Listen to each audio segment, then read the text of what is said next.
The escort of the armored car started the morning shift every month. They parked in front of the hamburger shop to buy breakfast. Not long after getting off the bus, the robbers appeared with guns. The robber claimed that this was just a trivial robbery. As long as everyone cooperated, no one would get hurt. Anyway, the bank boss didn't care about the money, and the money carriers had better not resist. Driver didn't move, just shook his head in the car. The robber was adamant. He used his portable drill to make a small hole in the windshield, then fixed the drill with a bandage and took the whole glass out with 1 foot throttle. The money carrier panicked, shook his hand, spilled coffee, and subconsciously touched the gun. The robbers opened fire at once, and the gunshot meant that someone was taken away.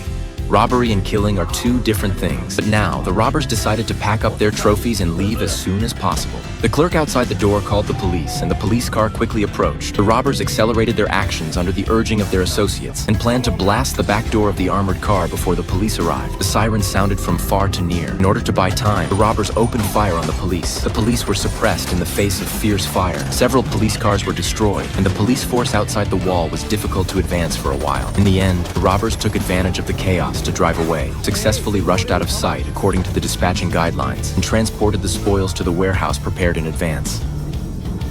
After returning to the warehouse, Boss Merriman flew into a rage and asked his men why they shot first. This will disrupt the next plan, and if the police strengthen their vigilance, it will be difficult to follow up. Nick, the detective in charge of this case, is also puzzled. From the perspective of firepower and cooperation, this is a professional team. Why do they want to grab an empty car? Intuition tells Nick there is something fishy in this, and there must be a bigger purpose. Just as Nick and his men were analyzing the clues, someone in the robbery team returned to the scene. Merriman sent someone to monitor and began to study the reaction of the local sheriff and the police to understand each other's style and weaknesses and prepare for the next move. Merriman wants to know yourself because a mistake can be a life. Meanwhile, Nick decided to look for clues from the recently released people. He went to the bar and found Donnie. Just after a few words, Nick thought there was something in Downey's words, but he didn't make a statement immediately. And when Downey went to the car to leave, Nick didn't make a move.